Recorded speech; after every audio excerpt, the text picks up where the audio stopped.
Okay, so we are live now watching UFC 261, USMAN versus MASVIDAL 2. This is going to be an excellent fight, I have a feeling. So far, the card has been awesome. Great fight so far. Great action. Good stoppages, I think, so far. No one's been robbed.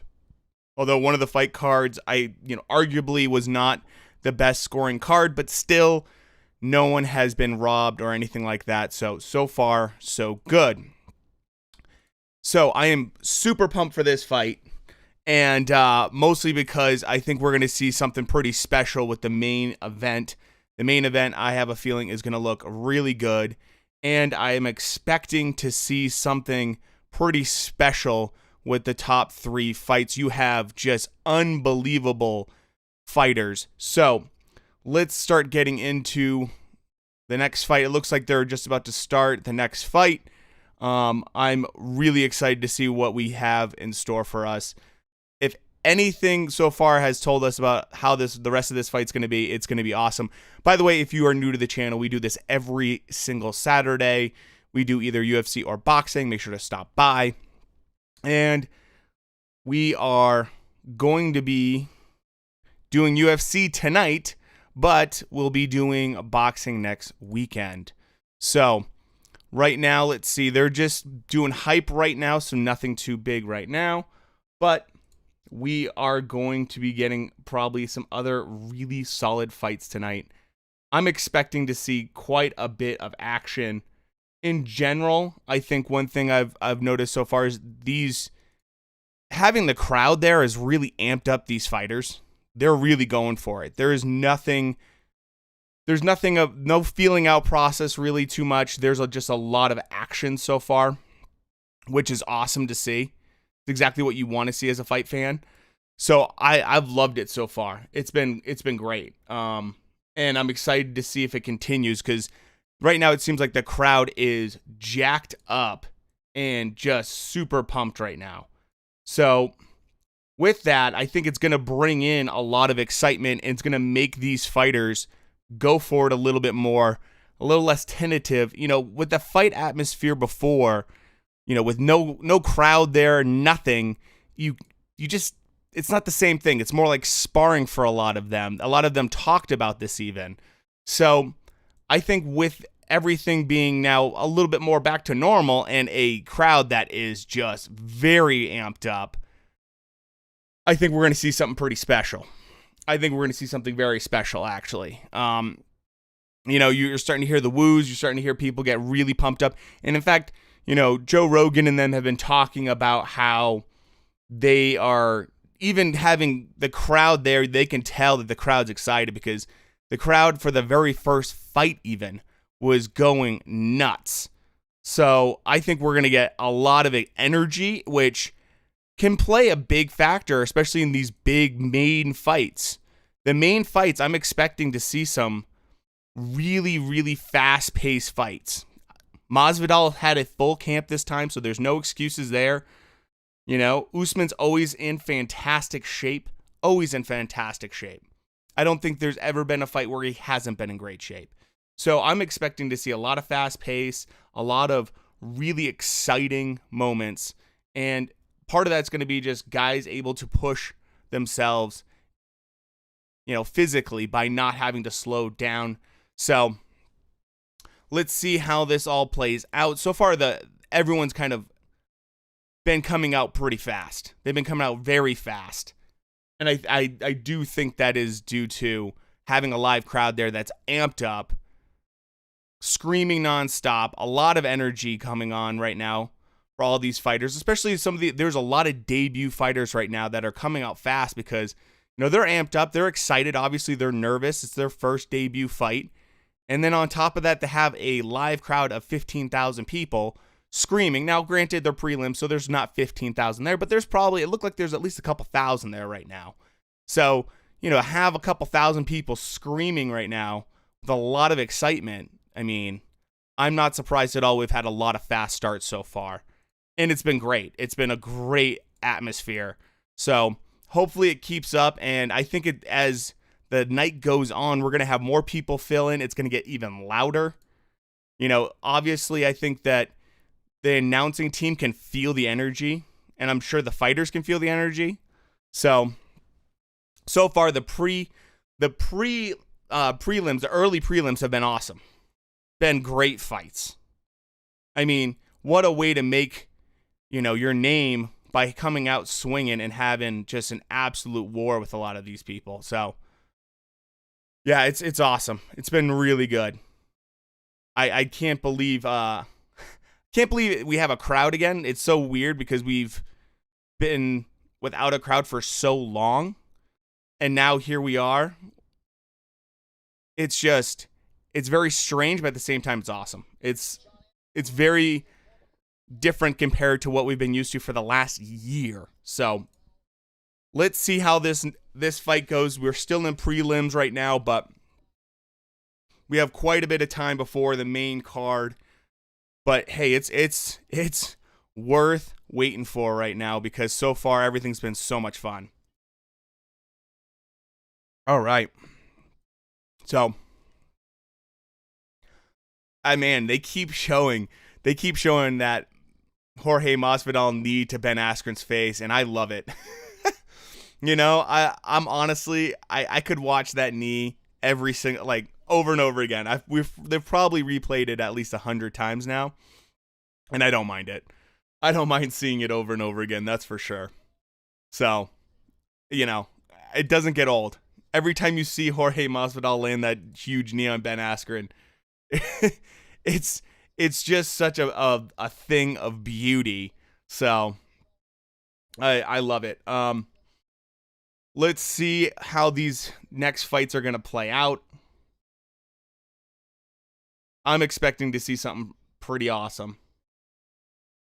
So, all right. So far, they've had really good, tough matchups. Nothing where someone looks like they're completely outclassed, which I love that.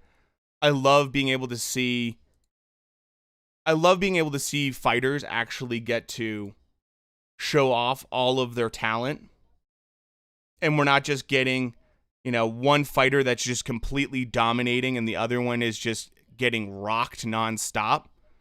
You're seeing levels for sure. There's definitely a couple different levels where we're seeing some guys that are certainly higher level than, than the other one. There's certainly guys that look a little bit better, a little bit more polished.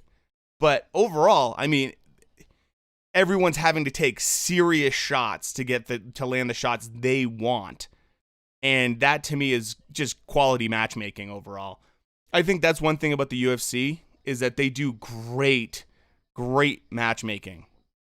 They do a really nice job. And I think because of that, you get more exciting undercards, you get more exciting everything, really. I think that's one problem you have with boxing a lot of times. Boxing, you don't get the best undercards because they don't allow the best fighters to really do an equal matchmaking. Because if you lose your O, it's a big deal. So I think they do a nice job with that for sure. So I'm excited to see. Okay, we got a Philly fighter versus a Canadian. I've never seen either one of these guys. So we'll see how these guys are doing. I mean, this is great exposure. What a great card. If you're a young fighter and you're new, what a great card to be on. I mean, the amount of exposure, you're getting right now is massive. So I think that's awesome. I think that's super great that you get that kind of exposure, So if I was a young fighter, that's exactly the kind of card I would want to be on. I think that the fact that you get that opportunity, you got to take it. So let's see how this plays out.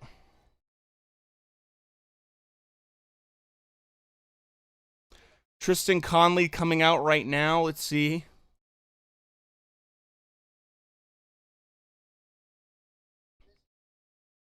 I'm excited to see. I mean, he looks This looks like more of a lighter weight class. So we'll see how Conley looks.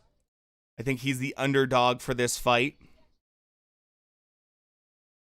Not a ton of Canadian fighters. There's a few, obviously, but you don't see as many Canadians.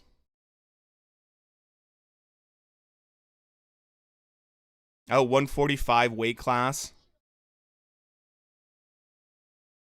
He looks tall for 145, that's for sure. His music that he came out to sounds like something that'd be in like a Disney movie right now. Does not sound like the kind of, walkout music most guys come out to. Yeah, it's the most Disney-esque movie music I've ever heard a fighter come out to. So it's nothing hard, nothing, Usually you get some kind of like rock or some kind of maybe it's something from your homeland or something like that. Conley comes out to like Disney music. So we'll see how he does with this. I mean, it looks like right now the arena is at least half packed at least right now. Normally with some of these prelims you don't get that many people, but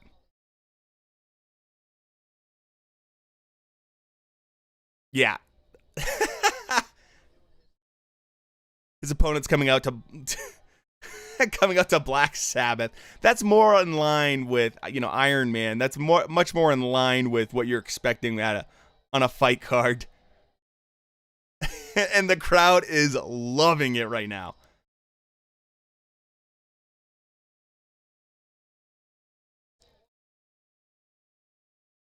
Awesome.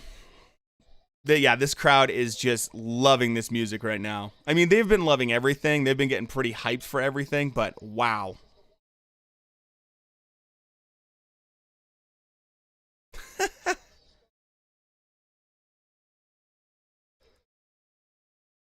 Sabatini is getting his debut. Awesome time to get to do your debut.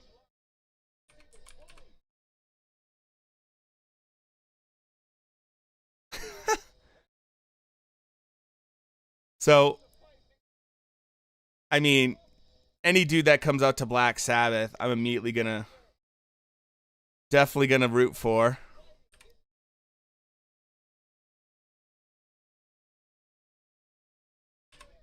Philly fighters are always tough.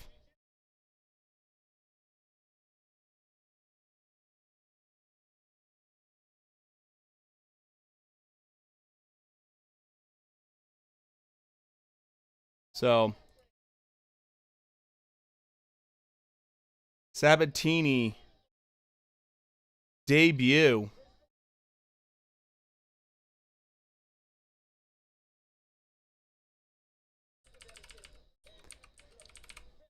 So,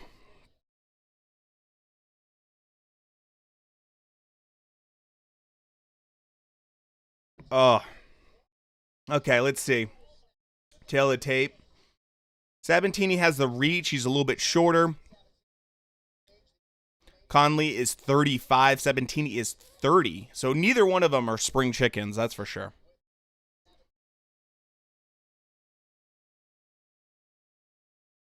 So let's see.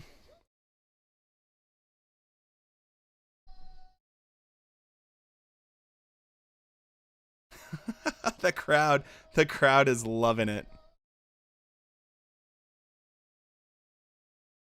I mean, Jacksonville, wow, they have really filled out the stadium right now.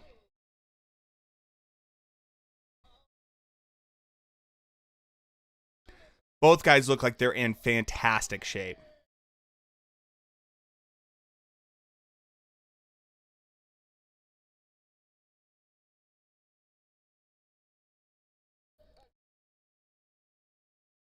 Wow, he's almost 6 feet.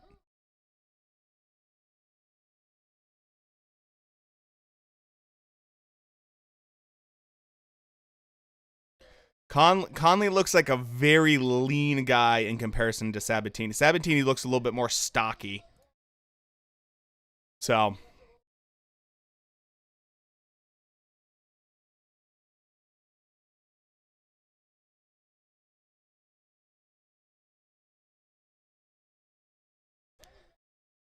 dudes that come out of Philly, man.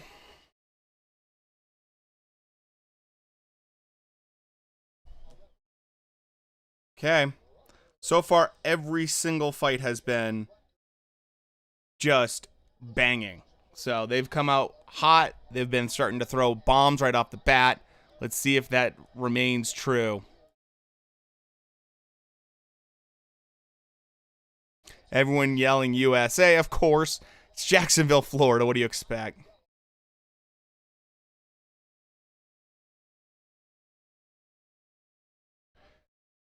Conley certainly looking like the bigger guy. Right now, Conley trying to put on the pressure on Sabatini.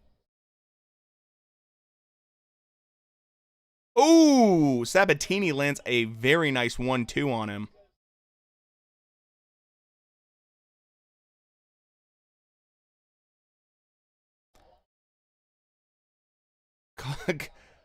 It is impressive that Conley could make weight. Oh, Conley eating another hook from Sabatini right now.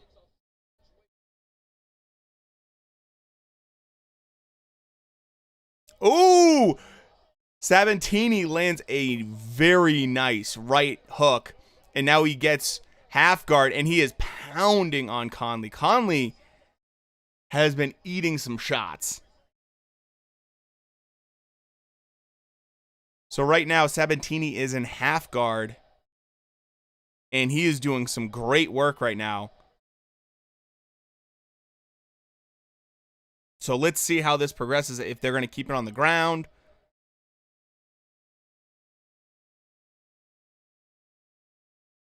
And it looks like Conley just looks very uncomfortable right now on his back. Sabatini finding moments to land big shots while in half guard.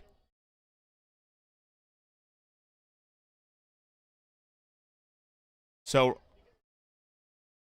right now, you can just see Sabatini is trying to get full guard and pass. He clearly is a skilled wrestler. They're talking about, I believe he is a black belt in BJJ, which, I mean, a lot of these guys are. I don't know too many guys that come into the octagon that aren't black belts. They always mention that.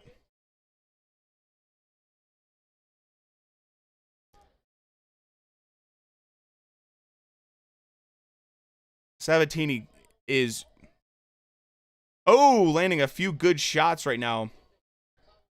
Conley is not comfortable at all.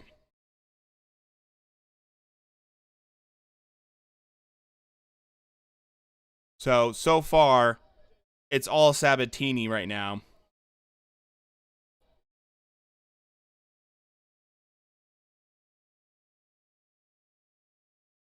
Man, Sabatini's getting his back right now.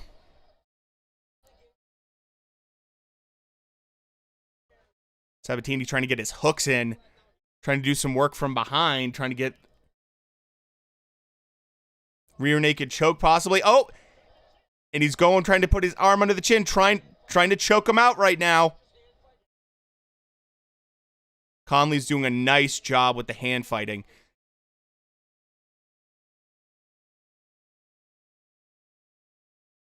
Really nice effort.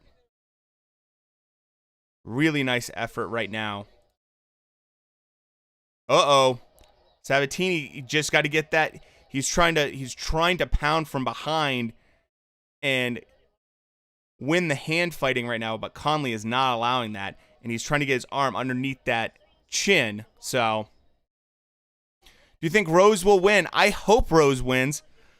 Rose, in my opinion, one of the things about her is that her stand-up game is phenomenal. I mean, both girls have amazing stand-up game, but I like Rose's jab a lot. As someone that primarily watches boxing, like I'm much more knowledgeable about boxing. She has some of the best stand-up and jabs I've ever seen for a UFC fighter. Her range is excellent, which just that jab alone could help her win this fight, because if she gets in close, she could get hit with a bomb. So I'm rooting for Rose, that's for sure. I think both women, though, both women are just phenomenal strikers. So we'll see how it goes, but I think Rose, if she utilizes that jab and controls distance, definitely could win. And definitely could do very well with that. So, the three main fights on this card are, I could see it going either way, because you just have so much talent. So much talent. So, good first round. Sabatini definitely won that round. So, good first round for him. He definitely had the better striking. Controlled the ground game. Excellent ground control. So, I like this kid, Sabatini. I've never seen him before. He's a tough kid and has great boxing, but his ground control is excellent. So, man, all these fights on this prelim have been awesome. Conley's a tough dude, though, but is he going to gas out from having to get down in weight? That's the question I have. It's tough making weight when you're that much bigger, but we'll see. Okay, round 2. Oh, and both guys going in, trying to throw bombs right off the bat. Conley trying to take a little bit more of a smart approach, trying to use his jab and trying to use a little bit more reach. Sabatini's looking explosive, though, right now. If he lands something big, he could definitely hurt this Conley kid. So right now, Sabatini kind of using lateral movement to his advantage and picking his shots, which I really like. Really like the way he's moving. Oh, nice takedown. Sabatini taking another big takedown, and you can just tell, like, Conley's face, he is not happy about that. He knows exactly what that's going to entail. Not ideal. He's like, I don't want to do this again, man. I don't want to be in this spot again. So,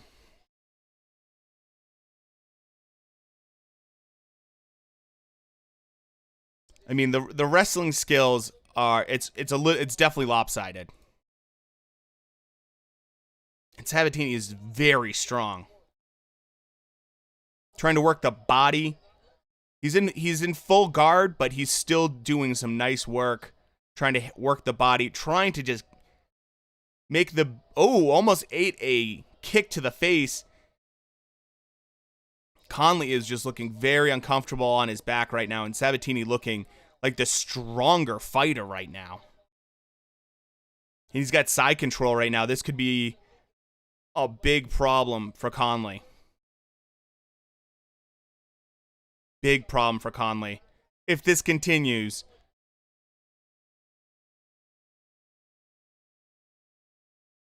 Right now, Conley's trying to use a knee a little bit in there, but he's just very flat on his back. He's clearly not in a position right now to do much. Sabatini's just smothering him from half guard and doing... Oh, he's trying to get full. He's trying to get full.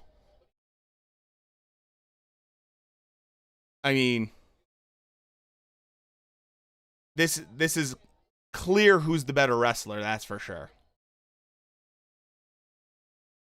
And now Sabatini, he's getting the back. He's got his back. Conley's trying to stand up, though. Uh-oh. This is just a mess right now on the ground.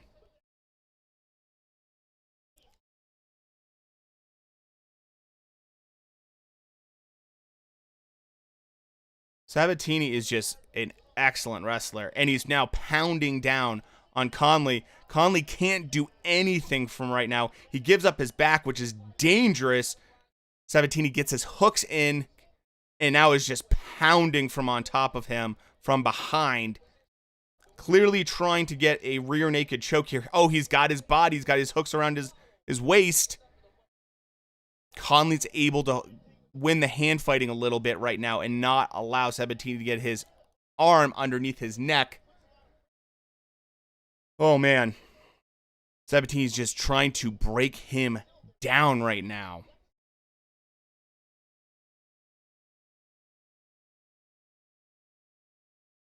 So right now, Sabatini is just using his weight.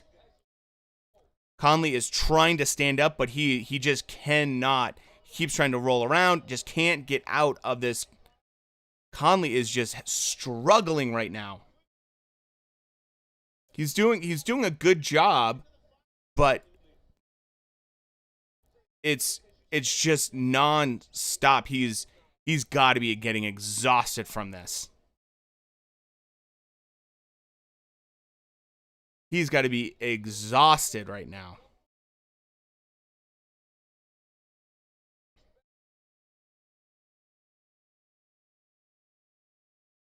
So right now, Sabatini still has that back guard and his hooks. He's still trying to get a rear naked choke. Conley trying to fight him off, but he's just not able to do much here. 20 seconds left.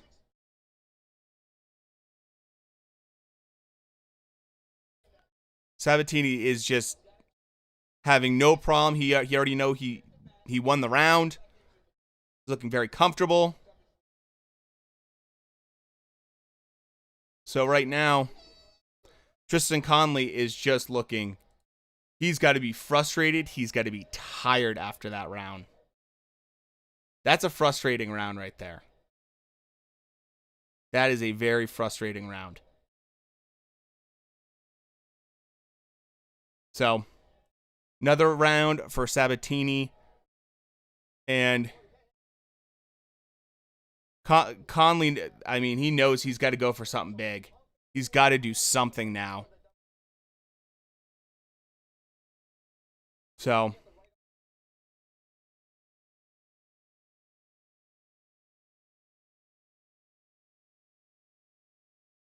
right now, I mean, Sabatini looks great conditioning on this guy. Great conditioning.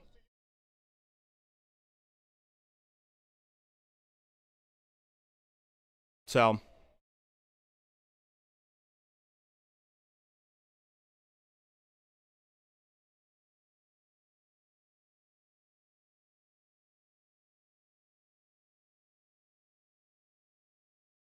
okay, round 3. Let's see how this goes. So far, I mean, Sabatini's stand-up game he's winning. He's definitely winning on the ground.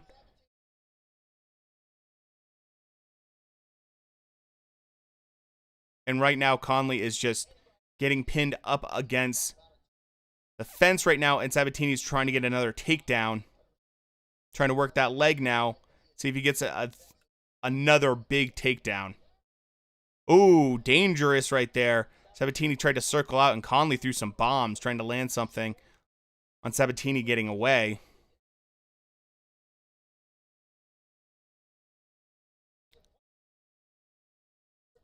Right now, they're in the clinch. Conley trying to... Damn, UFC is boring, but there's nothing other to watch. Dude, the first fights were excellent. Like, they were so good. They were so good.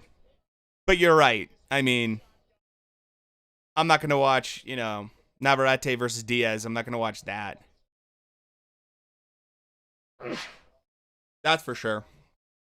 The UFC fights should be, the best fights by far. Thank you so much for the follow. Really appreciate that. MASVIDAL, no, man. MASVIDAL is not for a while. MASVIDAL is like hours from now. We're in the prelims. We're not even close to the main card yet. This is like a No, MASVIDAL is going to be a while. So it's going to be a long night before that.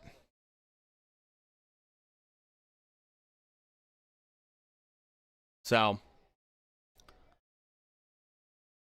right now we are just doing prelims. So we still have, and then once we hit main card, that's like 5. It's like 4 or 5 fights. Right now, Sabatini's making this a very boring fight. He knows he's winning. He knows he's winning. I think I will be sleeping before that. Probably.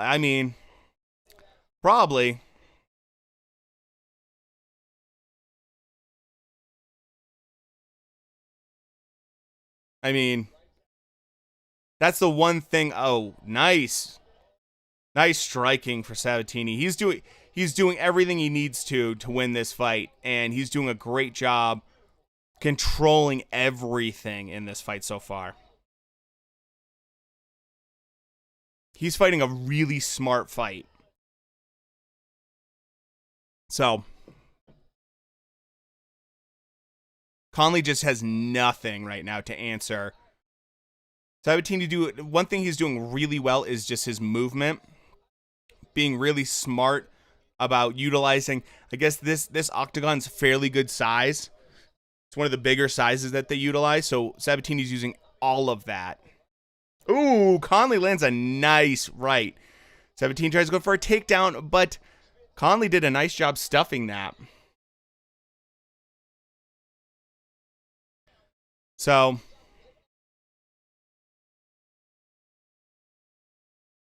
this round's a little bit slower, a little bit more boring right now, but you know, Sabatini knows that he's going to win this fight, so he's not doing anything too stupid. Conley's got to start getting desperate, though. So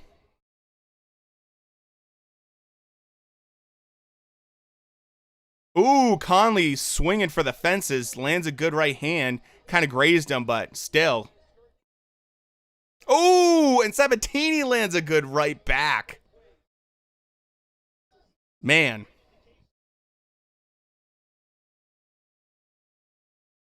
Ooh, and Conley now gets a takedown. He's making this an interesting third round.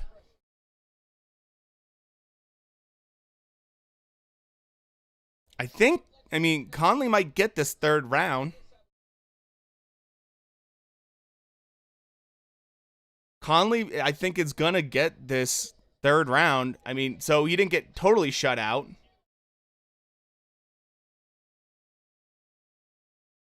You can tell the crowd is not into this third round right now. Okay. Third and final round. I'll give that to Conley. I think he won that. Certainly not the most exciting fight. I mean, the prelim fights were just crazy. They were just crazy. And so this one was a little bit slower, a little bit more methodical, especially with the wrestling and the takedowns and everything like that. So Rogan is looking more and more like Dana White as the years go by. He does have kind of a little bit of that look, doesn't he? And it's not just because he's bald. He's got. I don't know if Rogan's turning more into Dana or Dana's starting to go a little bit more like Rogan. You know what I mean? It's like, but they definitely look like they could be, a little bit related for sure. They do have that kind of similar look. Rogan is looking good though. I like how he does it all black. I like that they do no ties. They do the right amount of kind of non-formal, but at the same time not as lax as, like, I don't know, Triller. So so far everything's been pretty solid. Let's see how the judges see it. I see it as 2 rounds. I think it's pretty obvious that Sabatini won the fight. Conley had a good third round though. He tried. So 30-27. Where are they fighting? Jacksonville, Florida. Yeah, Sabatini won. Rightfully so. Rightfully so. So, no, they're fighting in Jacksonville, Florida right now. So, Florida compared to Vegas. Vegas is like, I think, primarily open, but like Florida is completely open. So they can have a full entire crowd there. They're going to have like 15,000 people. So, and man, this crowd has been going crazy. They've been going crazy. You can tell that they're excited to be back in the arena and watching these guys live. Man, Sabatini, not only does he look like he wasn't in a fight, he doesn't even look like he had a workout. He barely looks like he even broke much of a sweat. That's crazy. That's crazy. So, Florida is a manly state. Florida is a very interesting state. If you want to play a fun game, do this. Oh, Tim Tebow's there. If you want to do something fun, right? Here's a little game you can play. Go to Google, right? And type in your birth date and then type in Florida and like news, and you will get some of the craziest headlines. Yeah, easy win. You'll get some of the craziest headlines that happened on your birthday. Doesn't have to be there even the same year, but just type in, like, let's say your birthday's, January 2nd. Type that in, Florida, like news or something like that, and you get these like crazy headlines like, man fights an alligator with, with a shovel or something, like just weird stuff that happens only in Florida. Florida is a wild state. It's one of those states that has a lot of interesting people in it, for sure. A lot of interesting people. Really nice weather, Why is that? The big thing is I don't know what it is. So Florida has this mix of it has a part of it is a lot more southern and kind of rural than people expect it to be. So you get kind of that redneck vibe there. And then on top of it, for whatever reason, it just attracts a lot of crazy people. I don't know if it's the sun. I don't know what it is. But it attracts some crazy, crazy, crazy people. There's the common meme of just the Florida man. And it's just because there's been so many headlines like Florida man, does something insane. I've been there, loved it back in the 90s. Yeah, it's a great state and the beaches are phenomenal. But at the same time, like, I don't know if you guys have seen the video of that giant crocodile that just like starts walking right across a golf course, and he's just like a 12 foot crocodile. I mean, there's just crazy animals there. One of the things that always makes Florida interesting too is the fact that there's a lot of actual like boa constrictors down there, because people like get them as pets and then they start getting large, and so people don't know what to do, so they just like let them loose. And so like the Everglades and stuff like that, they just have this issue now with these like big boa constrictors. It's just a wild place. People there are just a little bit different. I don't know how it is else to put it other than that, I have some family that lives there and they love it. It's beautiful, but it is just a wacky place. So, what's going on, Cisco? How you doing, brother? So they just had the most boring fight on the card just now.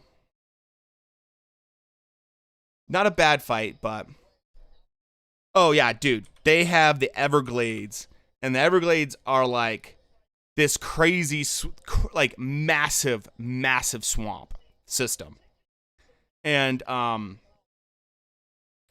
that makes for some very interesting creatures. That's for sure. Man.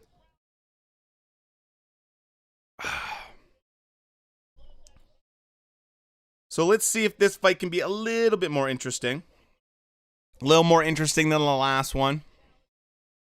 We're doing middleweight, so these guys sometimes can have a little bit heavier hands, you know?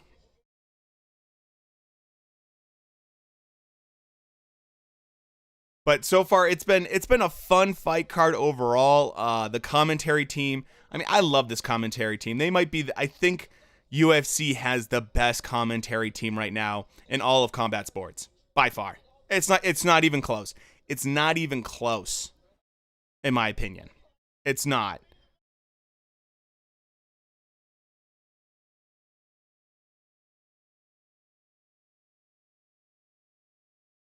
I don't know if these two are strikers, to be honest with you. That's the problem. I don't know a lot of these like undercard fighters at all. I'm quite the casual when it comes to UFC. I've really started getting into it like the last couple years. Um, a lot of these prelim guys too. Sometimes it's their debut in the UFC. Sometimes they've had maybe a fight or two. Allen looks like he could be a striker. I mean, who knows?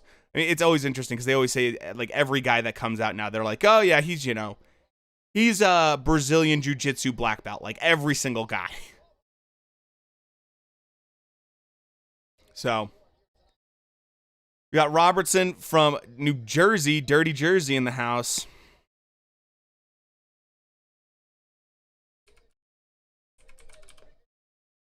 So we have Allen versus Robertson. Let's see how this plays out.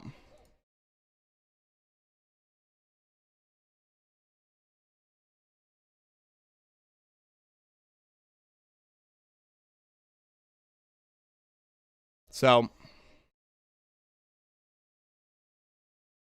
I rarely watch UFC. I love boxing, but I'm less than a casual when it comes to UFC. Yeah, like don't get me wrong. I'm a big fan of. I like the UFC. I've watched the UFC for a long time. Well, I should say this. I've watched here and there of the UFC for quite a while, but it's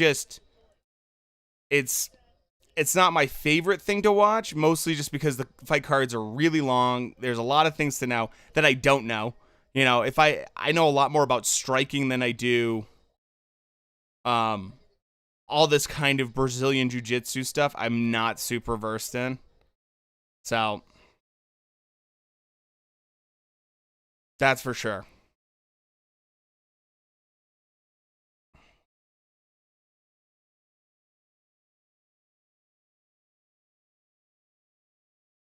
Man, I love Bruce Buffer, man. I love his energy. The crowd has great energy right now. So,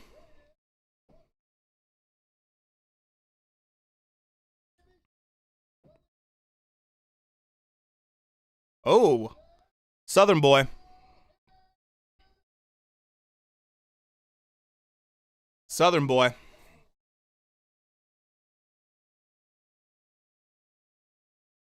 Robertson looking physically, physique wise, a little bit better. 6'1".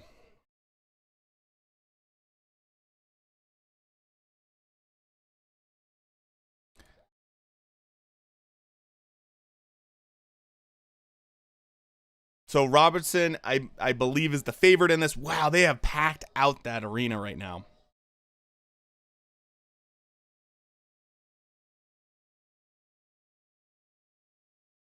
So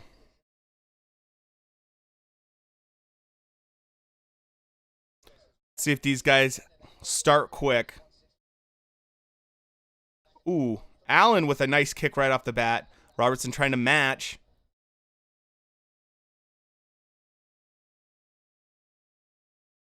Both guys trying to feel it out a little bit right now.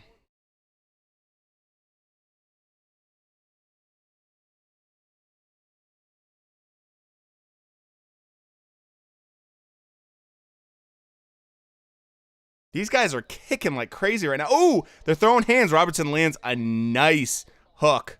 Oh, lands another nasty left hook. Robertson right now in the southpaw position.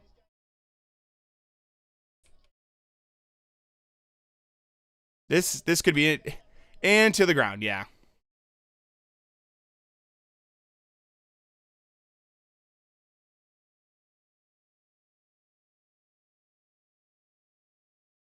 Ooh.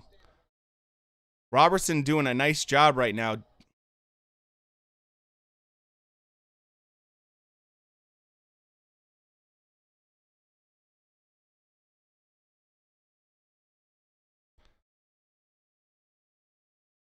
So far, ooh. Allen landing a nice right hand.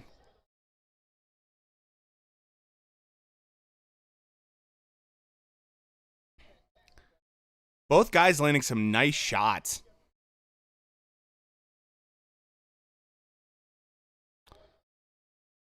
Allen now on top.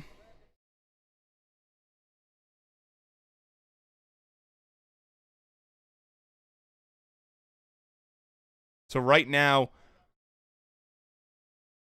Robertson is not allowing Allen to get in full guard. Oh, now he's got half.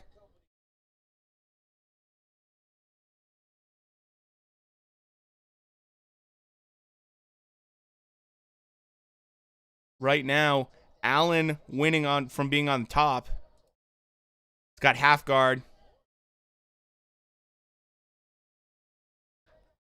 Like, ignorant question.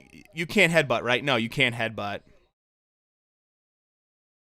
There's a few rules, very few rules. One of them is you can't headbutt.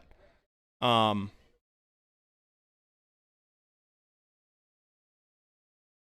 right now is doing some nice work.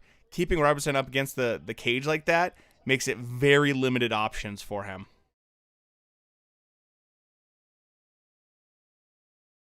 Especially when a dude's like 180 pounds or 160 pounds and sitting on your legs. So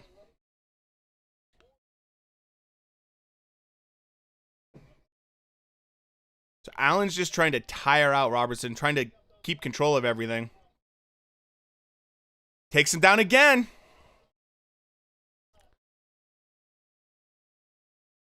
Clearly, we know where Allen wants this fight to be. Which is smart because Robertson was landing some good shots at the beginning of this fight. So, that's actually pretty smart.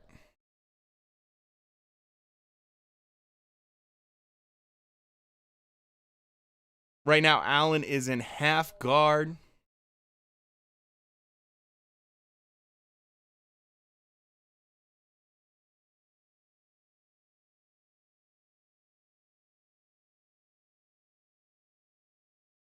Allen's just in half guard, basically just dominating from on top. Allen won, it's over.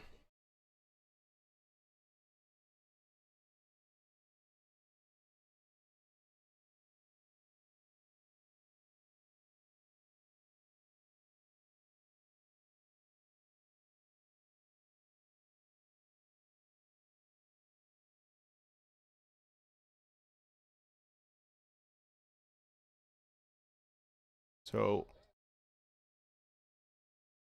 oh, Allen gets the ankle.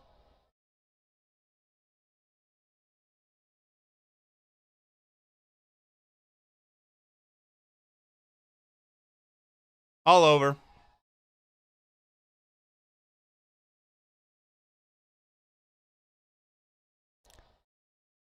Man, you must have a better stream than I do. You called that like 20 seconds before I saw it.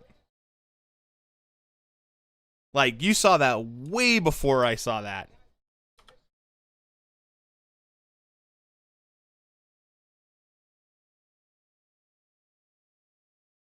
That was interesting. I like a quick fight like that.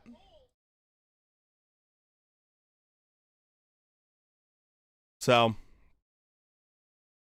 hey, if it's going to be a wrestling match like that, I'd rather it be quick. I'd rather it be quick. I'd rather,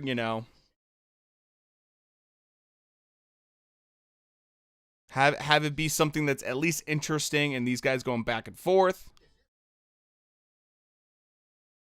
So, in Argentina it's live on TV, no streaming. Maybe that's why. I don't know. You're on ESPN. Gotcha. That is definitely why. So, ESPN2, I mean, yeah.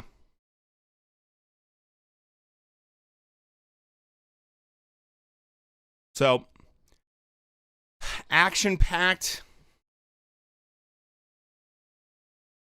It looks like, we're going to be moving through some of these early fights pretty quickly, which is nice. Obviously, we all want to get to the main event. So, it's very interesting to see them pumping the Navarrete versus Diaz fight. Yeah, the arena is packed, dude. I told you, man. 15,000. They don't mess around. And, people are super pumped for this.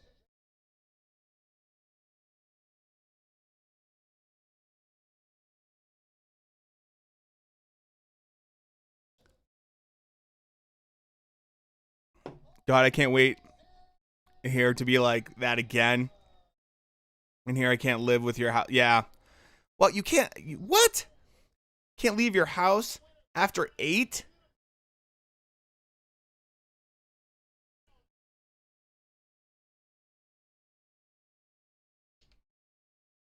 That's crazy. I mean, different states have different rules. So, it depends where you are.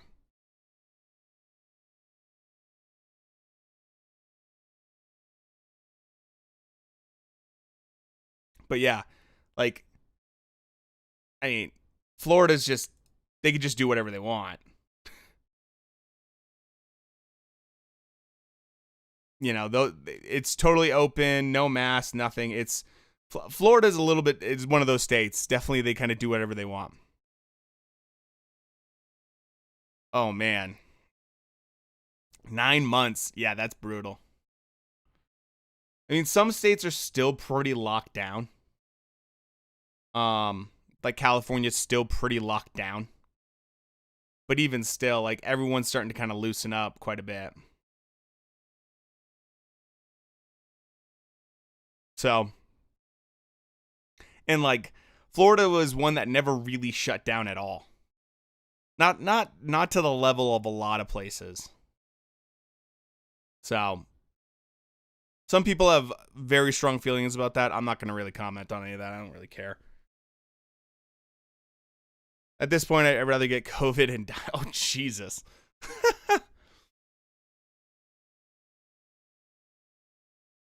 Yeah, like I said, a lot of people have very strong opinions about it, depending on how they feel about everything. So, all right, let's see what the next fight is. Let's keep it moving. That started out as a decent striking, and then it just moved straight to the ground. And then, I mean, Allen had obviously much better ground game. Much better ground game. So, I don't know him who died, though. I'm not saying that it's not real, but we have 50% poverty now. Yeah, imagine that. Yeah. That's the thing. That is a very rough part of it, for sure. You know? Oh, when will Canelo fight? Canelo's fighting May 8th. He's fighting Billy Joe Saunders, and that is going to be in Texas at the Cowboys Stadium. I cannot wait for that. I don't know if you guys seen the latest pictures of Billy Joe Saunders. It's the best shape I've ever seen Billy Joe Saunders in. He is shredded right now. I've never seen Saunders in such good shape. He looks incredible right now. But I don't think that's going to matter in the end, to be honest with you. Canelo is just too good. He's way too good.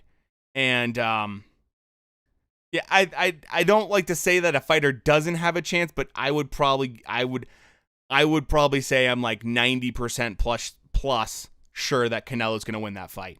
Because the biggest problem, he's probably, well, he did have that whole nasal spray thing going on for a little while. So, yeah, it's not like, I mean, both guys have popped hot. So it's not like, neither one of them have, both of them have had a pass. Let's just say that. Honestly, the biggest thing for Billy Joe Saunders is that he can't hurt Canelo. He can't throw anything that's going to hurt Canelo in a significant way. And that's a problem. Because Canelo is just going to keep coming forward, and he's going to find ways to do the one thing that Billy Joe Saunders needs to do, which is be slick and move really, really well. How do you stop guys that are slick and that move well? You work the body. So that's something that Canelo's excellent at. Mexican meat BS, yeah. So the thing is, one of the reasons that Canelo got away with that so well, if Triple G couldn't drop him, exactly. The thing is with Canelo and that Mexican meat thing, right? The reason that worked out in his favor so well is that the Mexican government, because I've done a little research on this, the Mexican government has actually declared that their armed forces pop hot because of the actual meat that they do have in Mexico. So that is a real thing. It's absolutely a real thing. And because the government has documented this actually being a thing, and the percentage of that kind of substance being in your blood and everything like that, the levels that Canelo showed were accurate to that actual government document. So that is the one big thing with Canelo and that whole Mexican meat thing.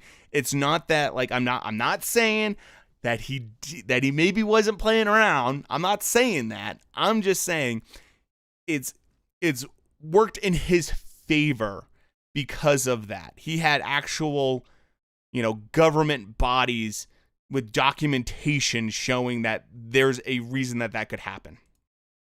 What percent of elite boxers would you say are on the juice? So, good question. I would say from what I've heard people talk about and say, I think the number, from what I've heard from a couple people have talked about this and mentioned this, and the number that I see that pops up is 80%. That is commonly what I'm hearing. So I'm not saying that it is that. I'm just saying that's what I've heard. So I think I'm not that surprised. Now, when we talk about being on the juice, right? Close to 100%. I'm not that surprised, But here's the thing. It depends on what you consider to be on the juice. It depends on what you're talking about them using. Are you talking about them using something to recover quickly? Is it for stamina? Are you talking about, like all that kind of, there's variation for sure.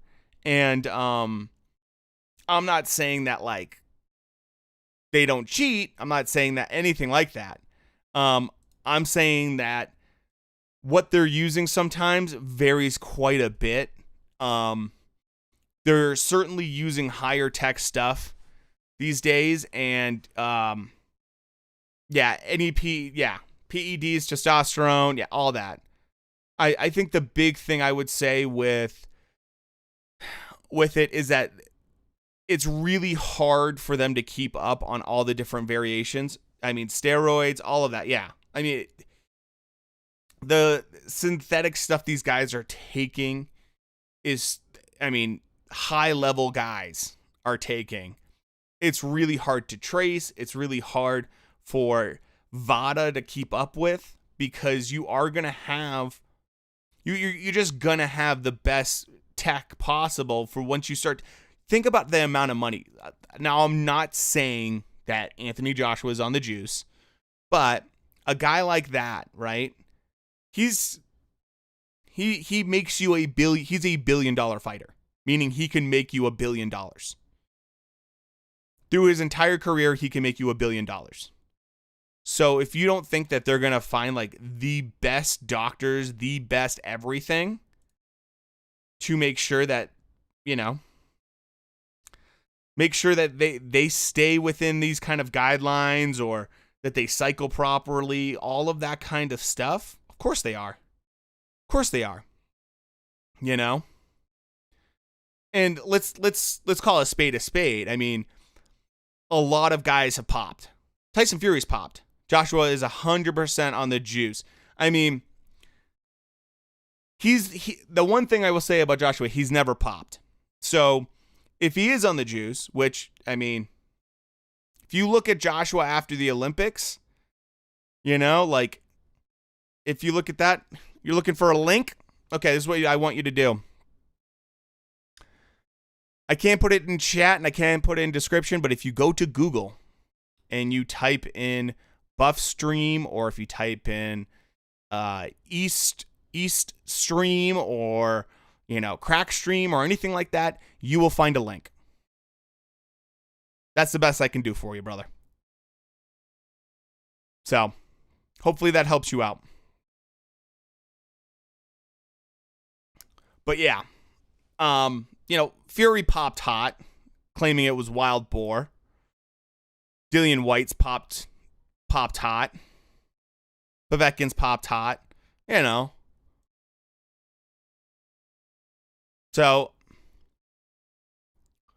for sure, a lot of these guys have. Wilder hasn't, but then again, Wilder coming in weighing like 211 pounds with the first, you know, Fury fight. Yeah, that doesn't scream that doesn't scream juicing to me. So right now they're just doing fight build up stuff right now, so nothing too crazy.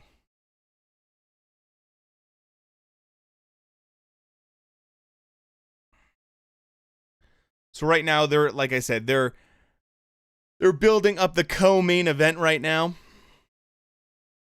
I mean, Rose is going to have her hands full, that's for sure. That's going to be a great fight. That's going to be an excellent fight. I mean, both are great strikers.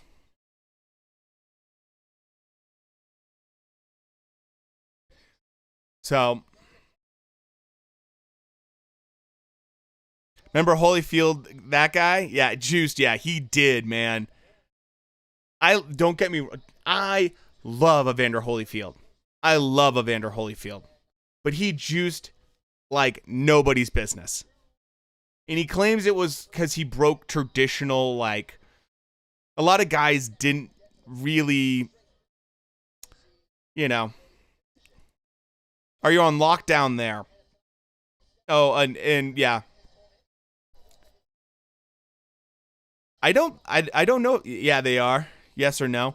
I think, I don't know about there, but I know they're talking about having they're having the Joshua fight in Saudi Arabia for sure, and I know, or I think in the Middle East in general, because they can have more of a crowd. They can have a gate there.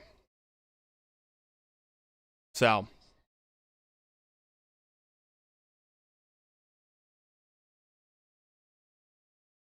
and that actually just got confirmed today to be a 150 million for that fight.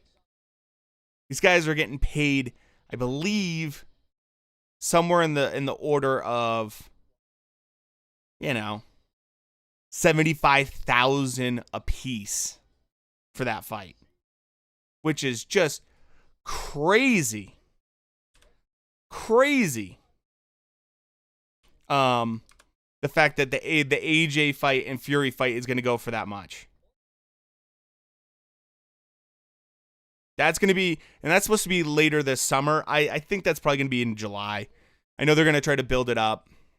So I'll be curious to see how that all plays out, what the undercard for that's going to be. I'm sure they want to put, I mean, there's been talk about Marshall and Shields fighting on that undercard. So that would be a fun fight to have as an undercard on that. You know, I'm very curious what kind of card they're going to have.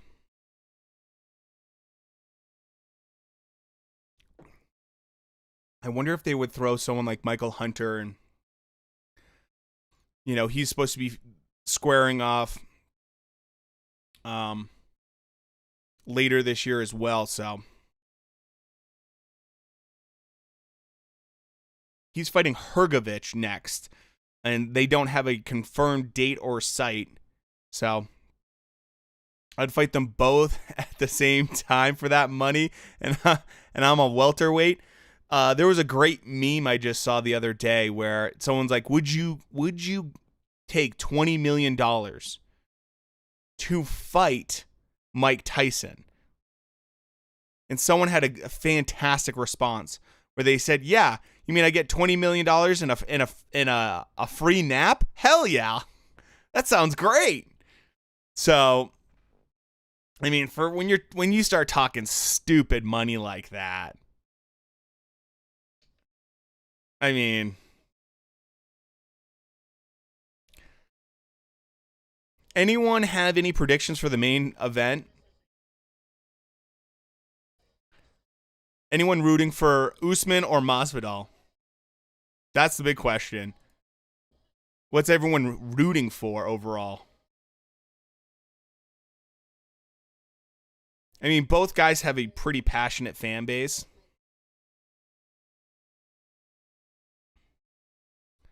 Personally, I think my prediction is that USMAN makes it a boring fight.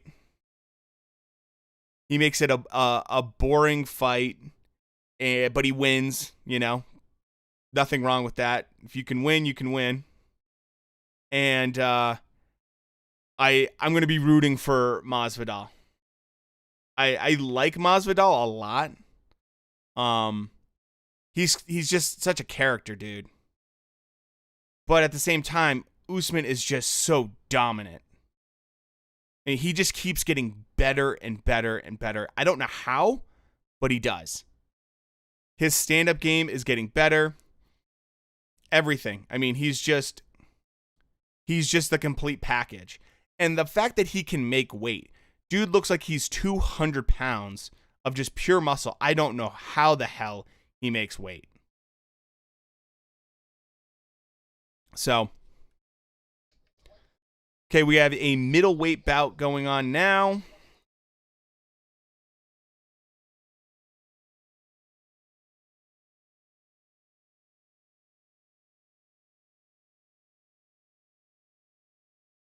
Awesome.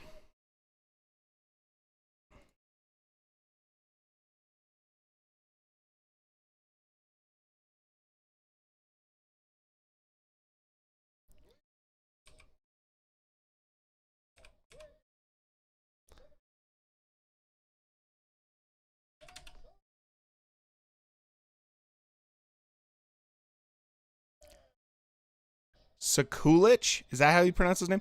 Last time I rooted for Usman because some friends were talking about Masvidal like he was the best fighter who ever lived, and I said that's crazy, but now I want Masvidal to win. I like the guy. Yeah, man, he's a very likable guy. He just has that personality. And I'm not saying Usman isn't like a good guy. He is.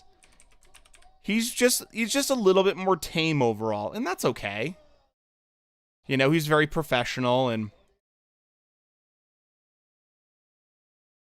I like I like that Masvidal's nickname is Street Jesus. I like the fact that, he is just a dude that is constantly like talking and everything else. There's just a lot to like about the guy. So, I always kind of root for Masvidal just for that reason alone. except for when he fought Diaz. I never even heard of Usman speak, but Masvidal has, yeah, dude, he does have a ton of charisma. A ton of charisma. Usman is a very calm, cool, collected guy. He's a very, like, tame guy. Like, you know, very calm, cool, collected guy. He doesn't ruffle your feathers at all. There's nothing about him that would ever offend you. Let's put it that way. But that's why he has the nickname like Snoozeman, is because he sometimes isn't the most exciting fighter. He doesn't have the biggest personality. I get that. Masvidal is the complete opposite. Masvidal is just total charisma, total like trash talk. You know, he wears that name Street Jesus and talks about baptizing. When he hits you, he's gonna baptize you and knock you out. You know, like that. I just love it. I just love it. That's the one thing I love about MMA. They have some of the best characters in all of combat sports. Right now, these guys are not doing much, still feeling it out a little bit. So, right now they're just trying to find their distance a little bit. Grant, I like the way Grant is bouncing.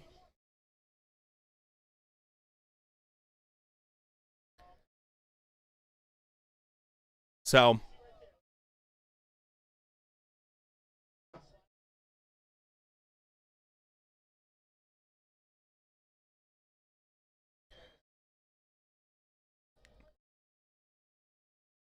I do not know how to pronounce this one dude's name at all. If I was a pro fighter, I would take acting classes just to try to be some kind of, yeah, Ric Flair character. Woo! Or something that is so important when it comes to selling a fight. Absolutely, dude. You want a perfect example of that? Go look at any fight that Andre, Demetrius Andre does. Like, Boo Boo does not sell a fight worth shit. He's a terrible dude for that. Like, Boo Boo is garbage at selling a fight. He just is. He just is. You know, Daniel Dubois is a boring dude. He does not sell a fight well. If you watched how awkward he was when he was, doing the fight with, Joe Joyce, another boring dude, and they did this awkward little shoving match and stuff, and it was like clearly like staged to make it seem a little bit more interesting. Grant landing some nice shots right now. It's just like, dude, we get it. We get it. Ooh, flying knee.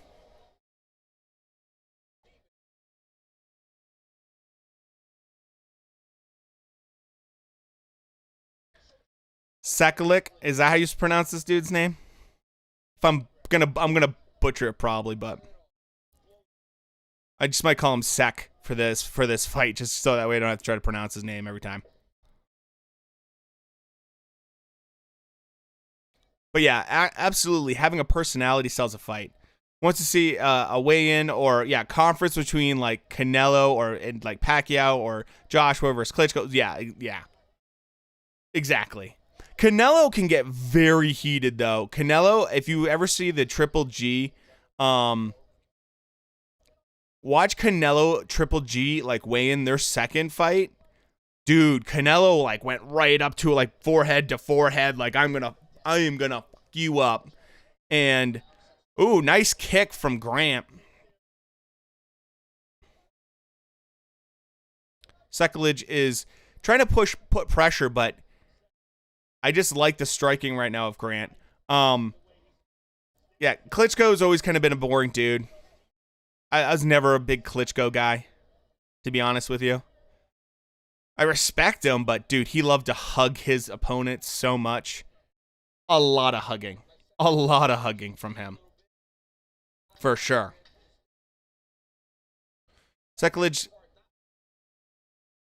yeah, DC just summed it up perfectly. No one's done much this round.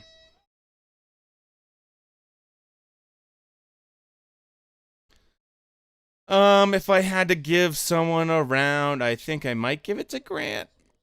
I don't really care. I mean, both these guys kind of sucked that round, to be honest with you. Yeah.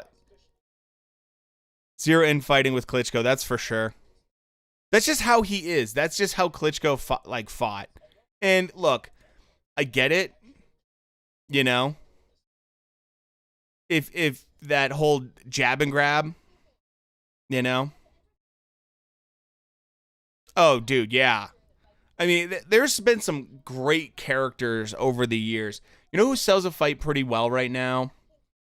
You know, that I was actually surprised at the amount of interest, especially from a little bit more casual fans, in the Charlo brothers. You know, they do a good job of talking, and I mean, obviously, they're not. You have one brother, you know, at 154 that's actually fighting real champions a little bit more than his brother at 160, but you know, I think that's definitely a part of it for them. They sell fights really, really super well. So, okay, round 2, here we go.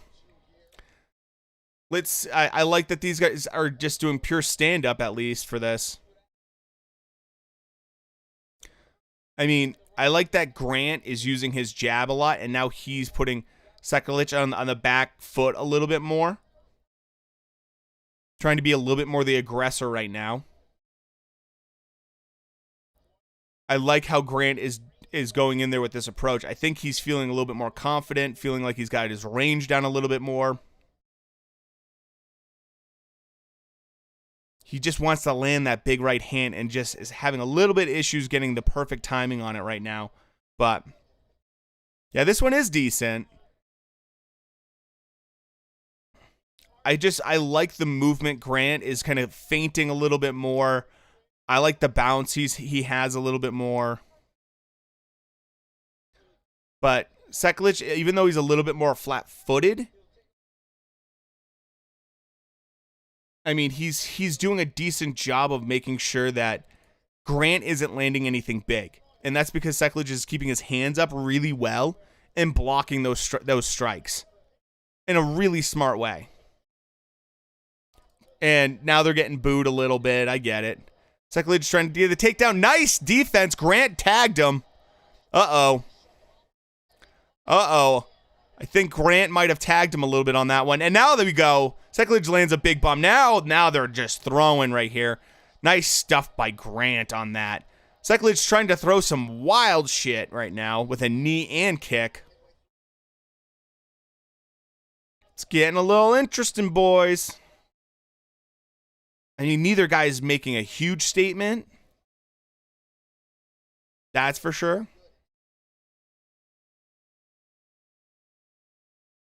Neither guy is making a big statement this round.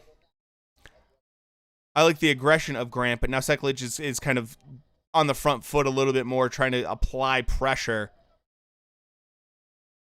Still got plenty of time in this round for someone to do something big.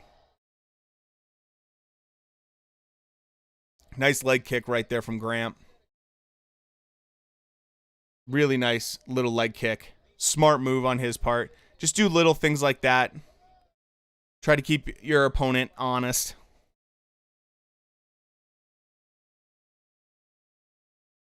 Ooh, Grant trying to go high.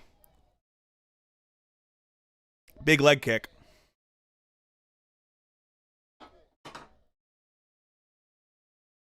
I mean, neither guy is able to land great shots right now, but Grant's landing a little bit better. So, just a little bit better. Ooh, Grant trying to land something big with that lead left. Both guys are lunging. If either guy could counterpunch, we'd have someone on the ground asleep right now. Sekulic gets the takedown. He might, if he does the better work in this last minute and a half, he could pull out this round. Which is the last thing you want if you're Grant.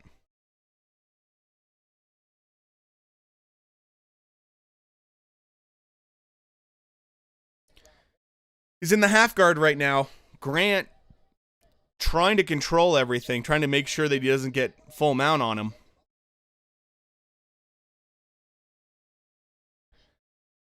So this fight just kind of came to a little bit of a screeching halt. Neither guy able to really do much. Oh, Grant, nice way to just flip. Nice job by Grant getting out of that situation.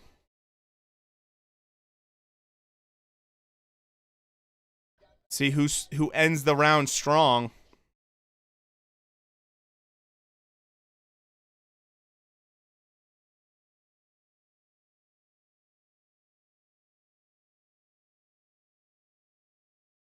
"30 seconds.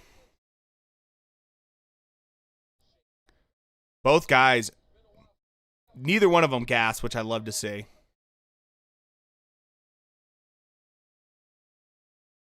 Ooh, Grant trying to loop a big right hand, but not able to do much. Seklich trying to go for another takedown. He's doing a nice job of just controlling Grant. I think he knows that if he tries to get in a firefight with Grant, it's just bad news.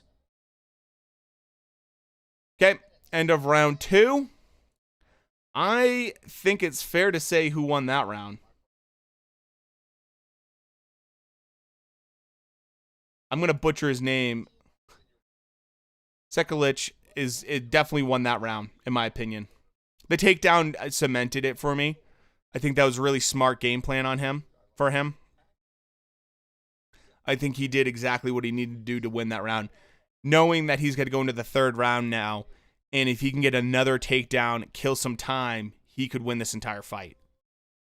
As much as I don't love when guys kind of do that, they use it to kind of stall out stuff and everything like that. As much as I don't love that, it is a decent strategy, especially if you're against a guy that can crack. Obviously, Grant is trying to use that right hand, but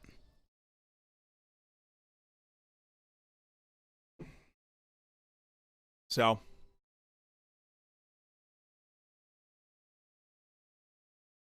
okay, round 3.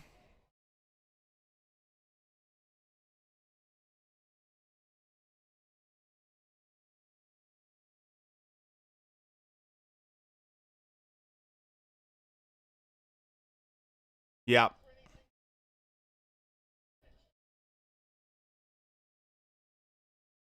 Yeah, I gave that first round to Grant, and from the sound of it, maybe he didn't win that round.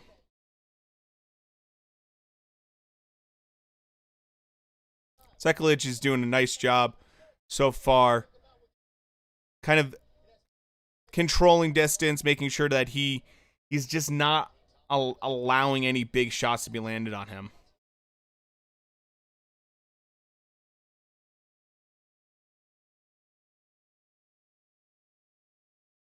So,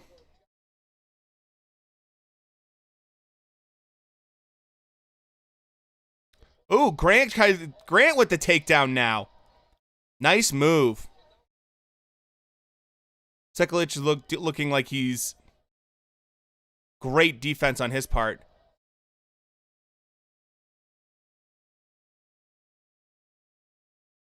Wow, okay, Grant just letting him get back up. A little surprised by that. Maybe he just realized, like, I'm not going to win it from this takedown. I'm definitely not going to win it from this.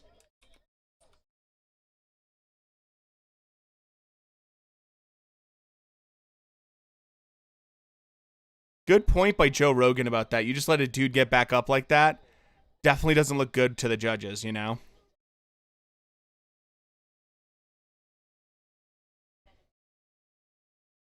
So right now,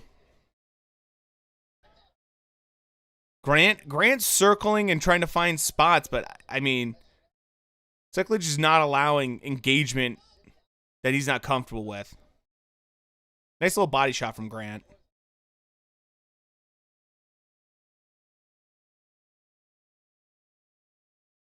This round is a little bit of a stalemate right now. Not much going on here.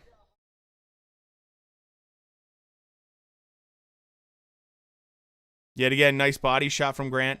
Oh, Seklich trying to get a takedown. Yep, and he finally gets it. Grant's like, damn it, man. Grant gets up though. Nice job from him.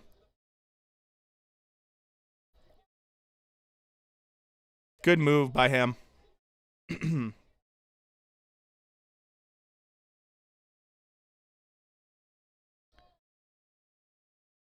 So let's see what happens in this last 2 minutes.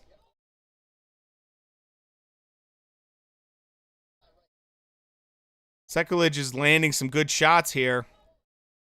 Tries to go for a takeout. Grant spins out of it. Nice move by him.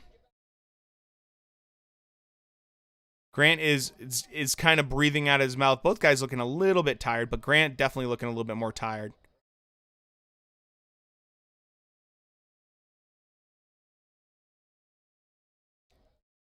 Both guys just trying to paw at each other a little bit more right now.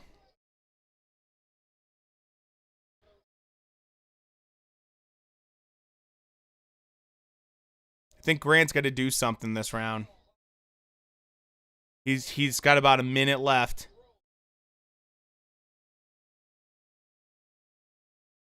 And I just don't know if he's going to try to go for it. He looks really tired, especially the way he's winging those shots right now.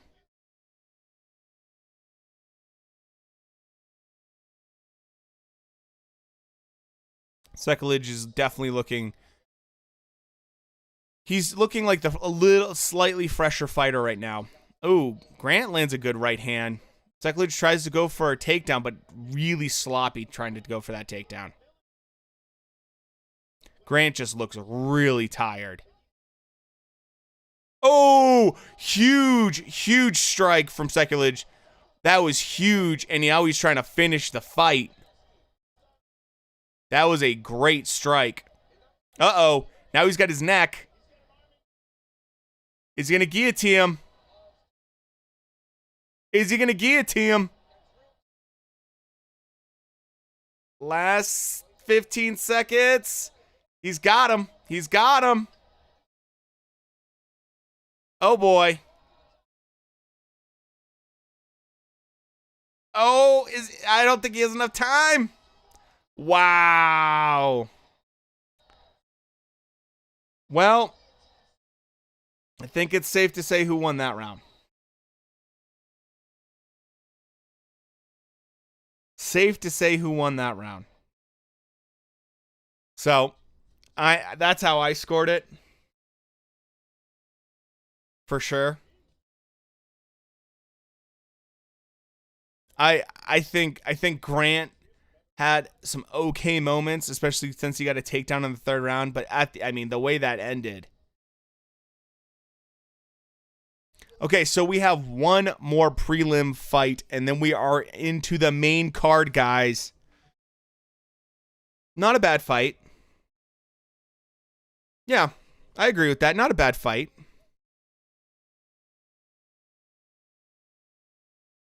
Definitely not the best fight. Not awesome, but it was decent. Yeah, I agree with that. That's a very fair assessment.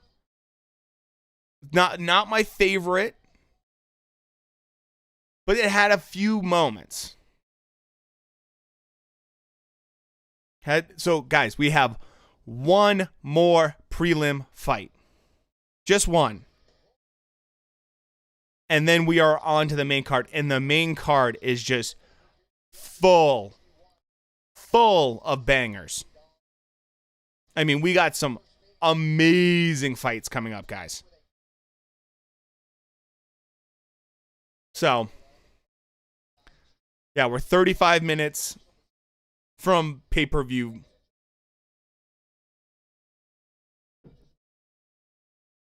Okay.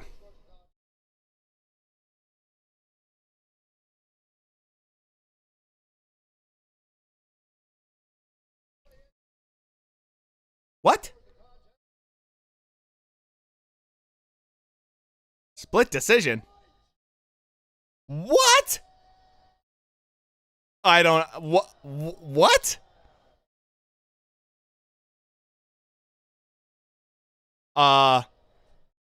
What?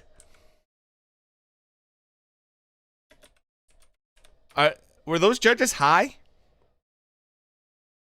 I don't get that. I don't get that at all. That was garbage.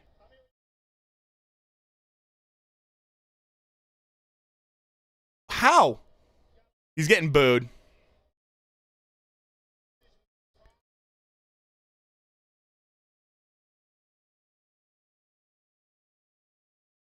What the hell? Guys, what the hell was that?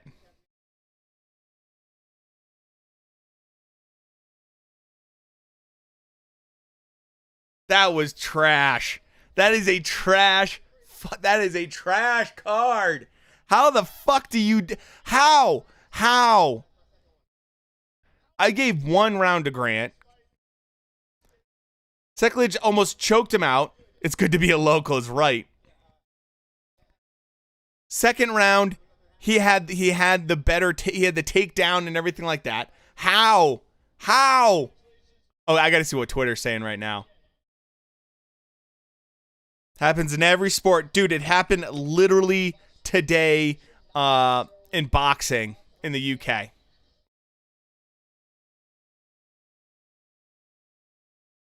Wow.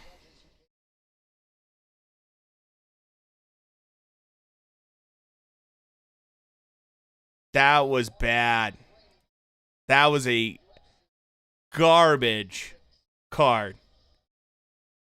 Everyone on Twitter right now is just like, what the fuck? Yeah, these Florida judges are terrible. Dude, Twitter is going crazy right now. That was a terrible, terrible. I don't understand that. I don't understand that. I mean, like I said, I gave Grant the first round because I thought he had the better striking. But second round, I thought it was pretty obvious. Pretty obvious. And then the third round, how? The third round was so cut, like very clear cut.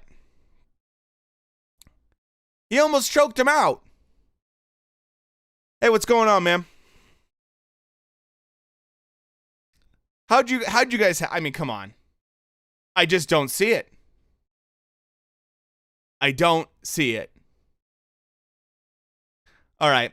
So we got a Brazilian and a Jamaican next. I don't know either one of these guys, to be honest with you. That was just bizarre. I'm glad when I heard that final judges scorecards, I was like, this is ridiculous. So I'm glad to see that like Twitter and other people are agreeing with me on this. 'Cause how? Do I know any streaming spots? I do, actually. And thank you for asking in this. That's the most polite way I've ever had someone ask. And so because of that, I'm going to help hook you up. If you go to Google and you type in east, like the direction east, stream, you will be led to a website where you can watch it. Or if you type in something like buff stream, either one of those, you will find a way to watch the fight. Hopefully that helps you out.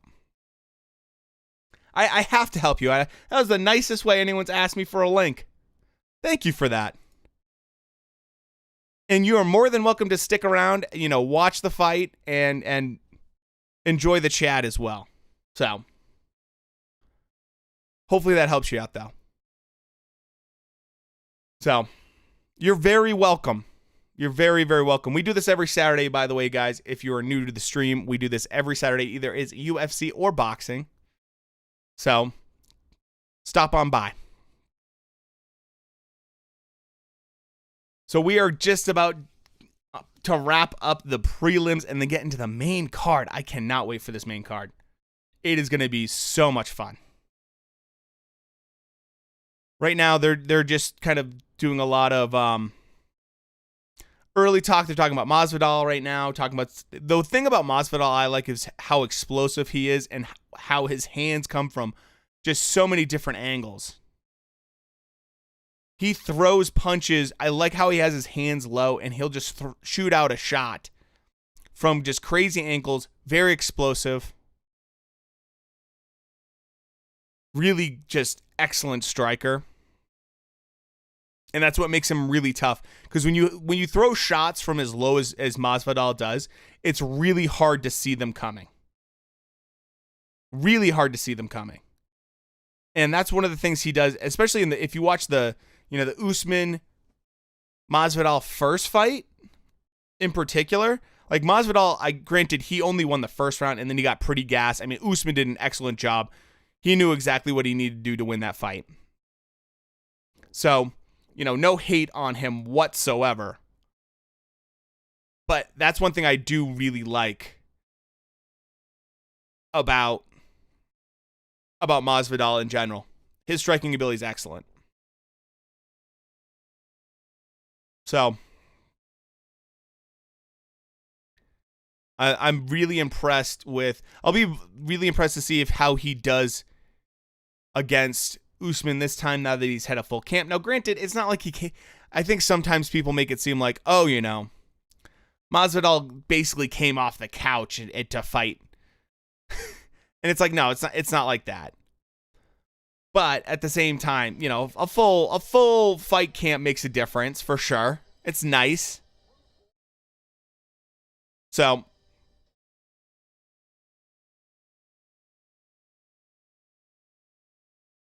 let's see how these guys square up. Both are strikers.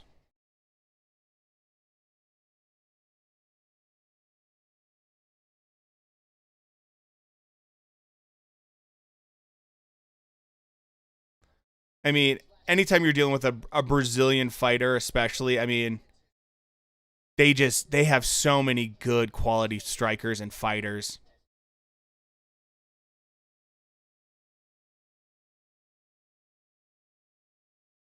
So, let's see how these guys match up.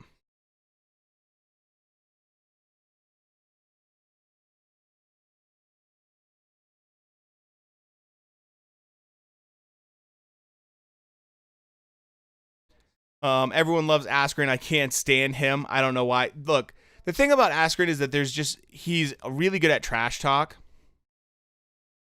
He does a great job at trash talking. And the other thing is about him is that, he has he's very skillful as a wrestler. I mean, he's an amazing wrestler. So if you appreciate that, I get it. I totally get it. Me personally, I didn't watch a lot of Ben Askren almost ever. I just didn't. So I don't really have too much of an opinion of the guy. Definitely don't have anything against him,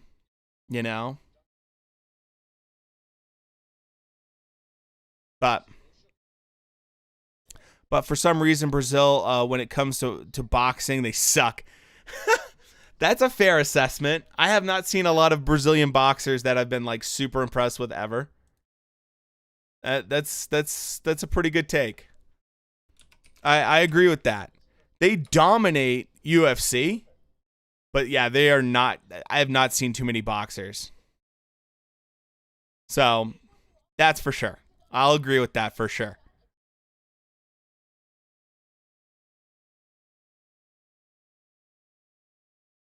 I think in general, obviously they dominate in BJJ. I mean, that's exploded as I can't even believe how quickly that's exploded.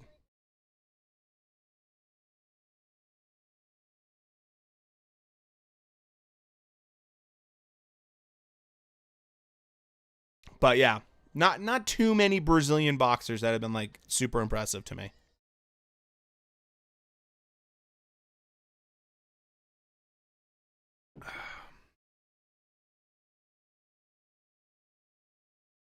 All right. Just commercials right now. You'll never see a good Brazilian boxer ever. I mean, there's guys in MMA that have decent stand-up that are from Brazil.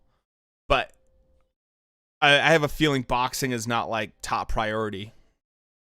I have a feeling like soccer might take a little bit higher priority in that country when it comes to sports.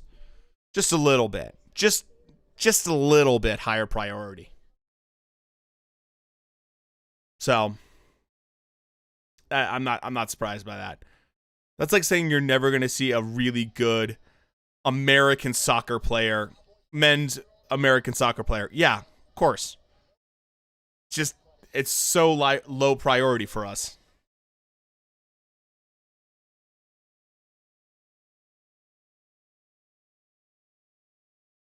So let's see how. I'm hoping this is the last couple fights haven't been the best. Not terrible, but not the best.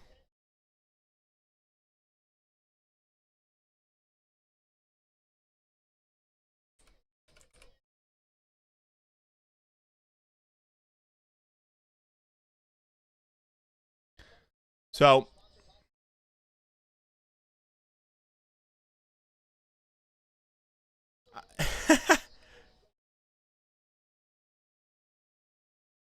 let's get it rolling.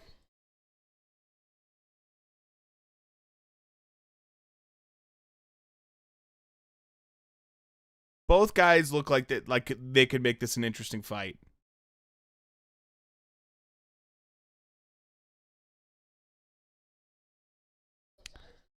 Man, Brown I didn't realize was 6'3". Holy crap. The reach, 2-inch reach. Wow, this is a pretty even fight.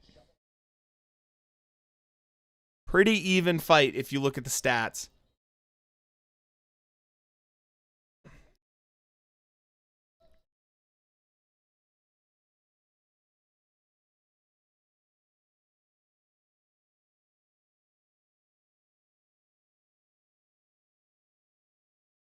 All right.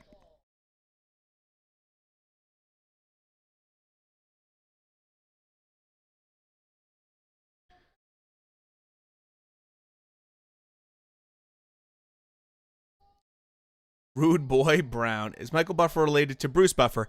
Yes. I believe they're like half brothers or something like that.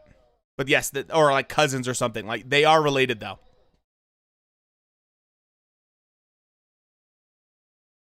Which is kind of crazy. Like the family business is doing ring announcements.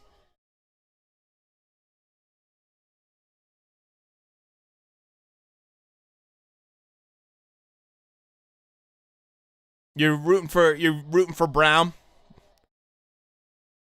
He definitely.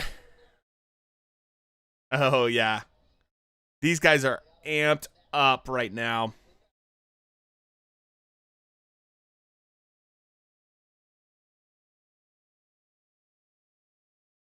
Yeah, these guys want to get going. Wow, Brown comes out fast. Super fast. Brown, look how long Brown's legs are. Holy shit. That dude has very long legs. He has a couple inches in reach. The only thing is when you have long legs like that, you know, can make it awkward sometimes. They're big targets for leg kicks like that. Oliveira right now trying to find a way on the inside. Both guys. Oh, cup shot. Cup shot.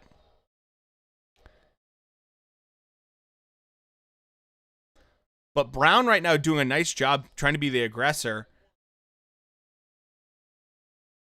Yeah, that was a pretty fair cup shot. I can't complain about that.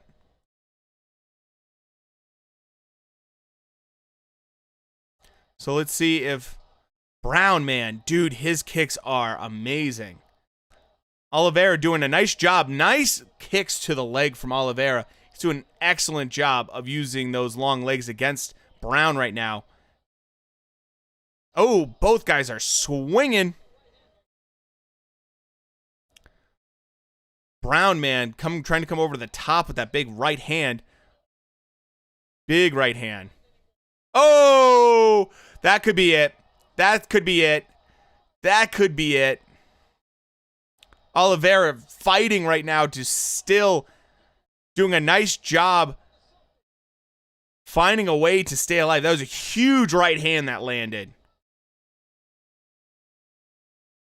Cowboy is in a very dangerous spot right now.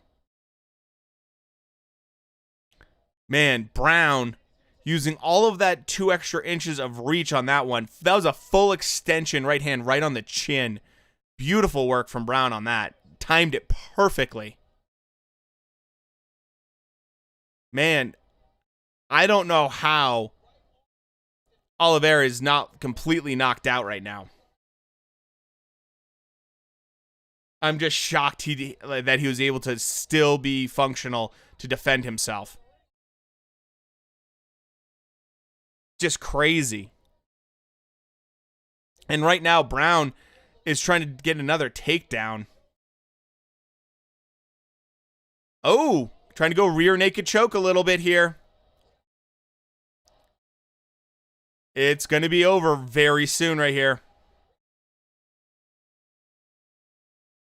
It's all over. All over. Great work by Brown. Holy smokes. Whoa. After the win, Brown lets Oliveira know how he feels about him. Holy shit. Oftentimes when you choke out a dude, you don't then stand up and start throwing middle fingers up at him and tell him to go fuck himself like that.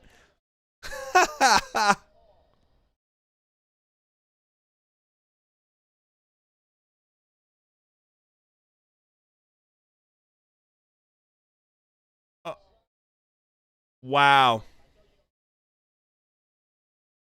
Great finish by Brown. Brown did an excellent job. Yeah, that was a beautiful right hand he landed. Picture perfect, right on the button. And then Randy Brown did a great job with that rear naked choke. Really smart. Great awareness of just being able to finish the fight like that. Awesome fight.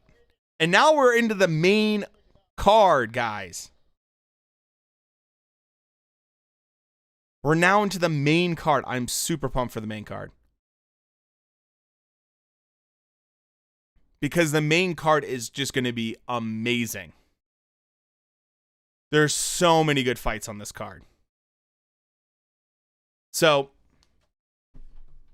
I don't know about you guys, but if you guys are staying up late because you're watching it from different locations, I salute you for sure for doing that. It's brutal having to stay up for these fights.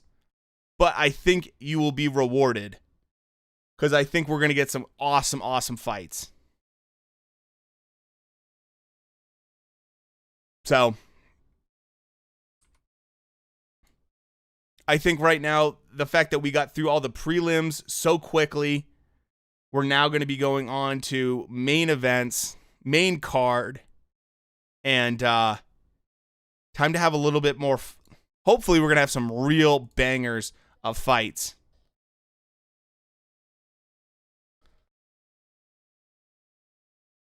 So,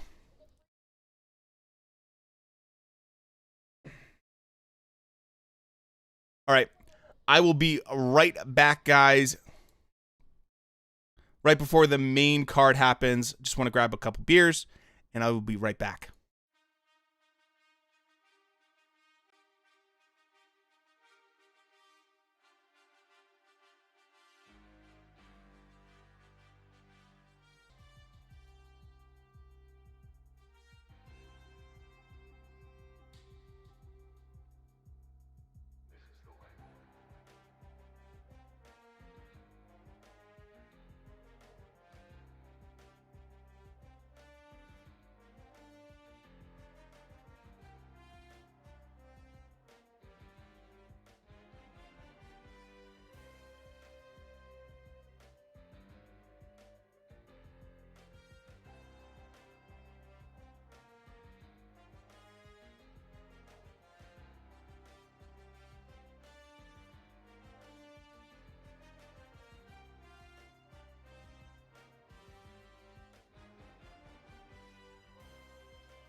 Okay, back.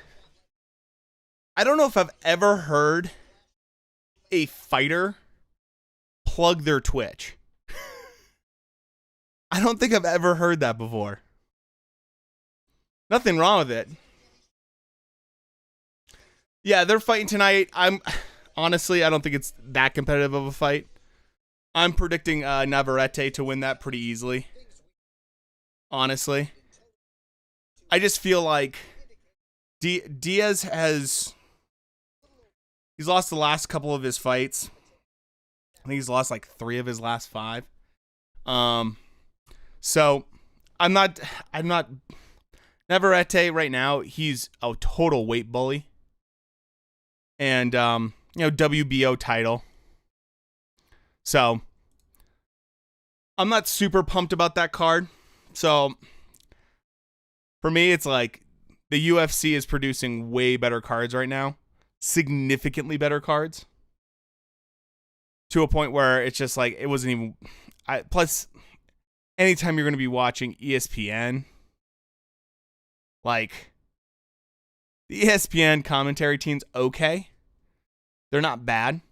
But the commentary team that you're going to be getting from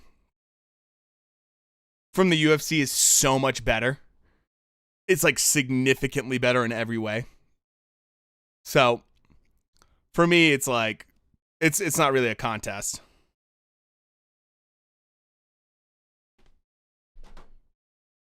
This fight card's so much better. So much better. It's on TV there free, but hasn't started yet. Yeah. You know? And it's nothing against Navarrete. I think he's good. Oh yeah, total bully fest. I mean, it's all about being a weight bully right now. All about that. For sure. And look, that's fine if you can do it. You know, if you can make weight, why not? But I just haven't been super enthused with ESPN cards. Top Rank is just not my favorite.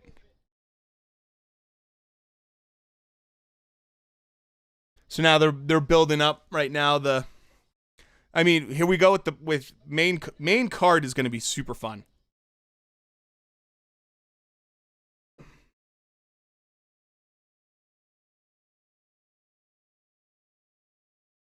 So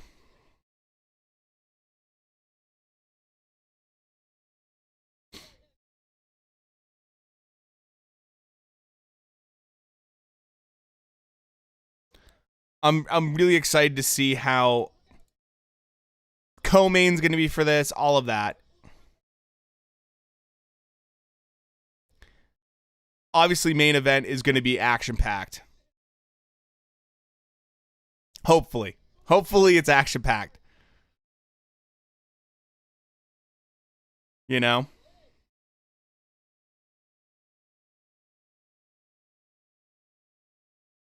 But I mean, it's really up to, I think in a way it's like,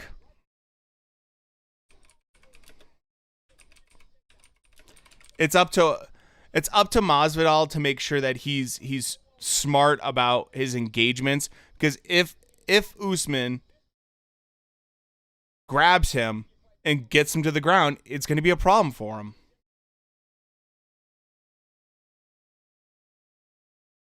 You know? I do feel like Masvidal looked really good at the weigh-in. USMAN always looks phenomenal. It's like losing a fight in unforgivable sin. No one wants to take a risk, anything. I mean, look at the lightweight division. That's very true. So many great fights that could, but they don't. It's so true. I don't understand. I get it. That's one thing I do like about the UFC. Like, if you lose, your career's not over. So, I think that's a big positive for the UFC. Like, they don't punish you to a level where you don't want to take risk, you know? There's a reason why, Masvidal was like, I'll take the fight on 6 days notice, because he knows that if he loses, like, it's not that big of a deal. His career's not over. You know, he knows that he still could get the fight again. You know, like, he got the fight again. So it's one of those things. Like, he's not afraid to take a little bit of risk. And that's what's missing from boxing right now. You know? Usman is he is, for sure. The thing about Usman is that he just wants to win, and he doesn't care how he wins. And I kind of admire that a lot about him, is that he's not someone that he doesn't have to win in a fancy manner. If he's got to win by the judges, he'll do it. He doesn't care. You know?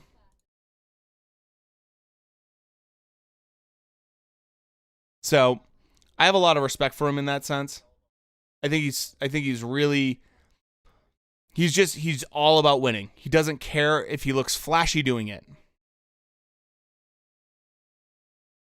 So,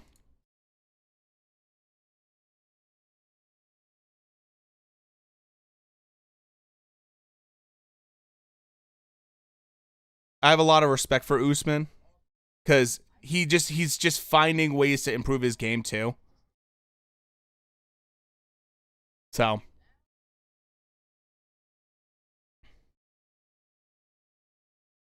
by the way, how's the quality of the stream looking?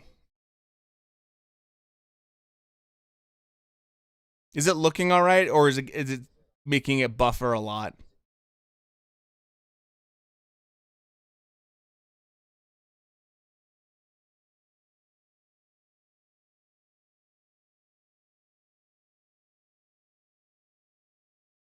It's like an MMA B-hop. Yeah. Yeah.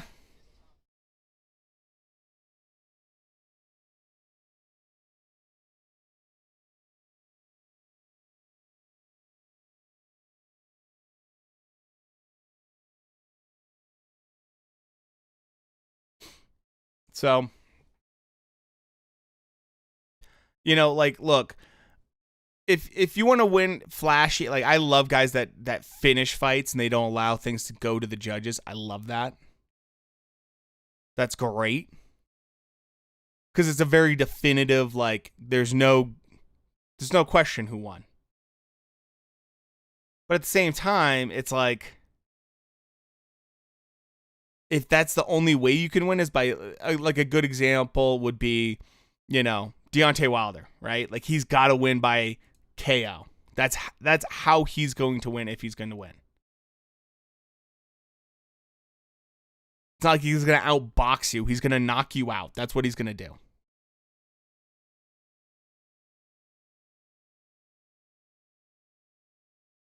So,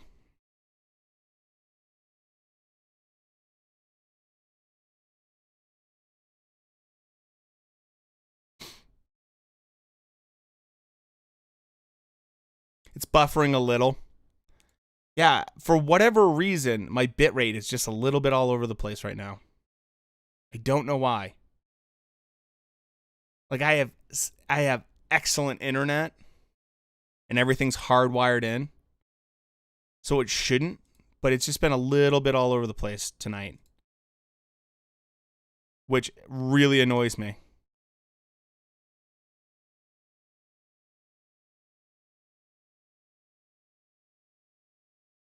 But anyways, as long as it's not buffering a lot for you guys, that's when I'd get really annoyed.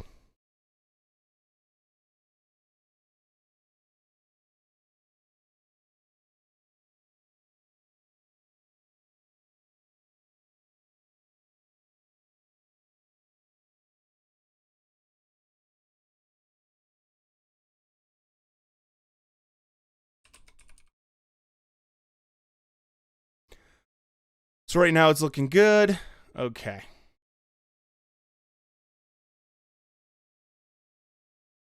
Huh.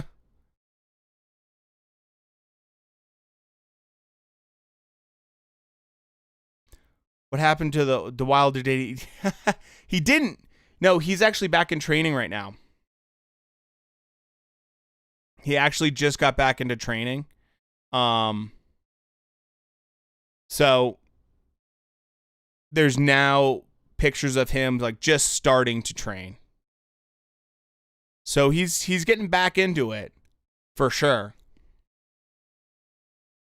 The big thing is with him is where does he go from here?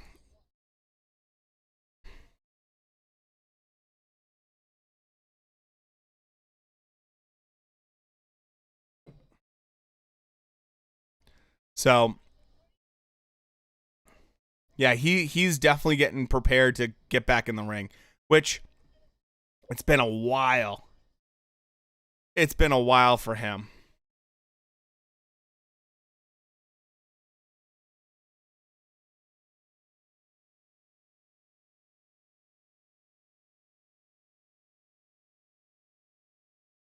So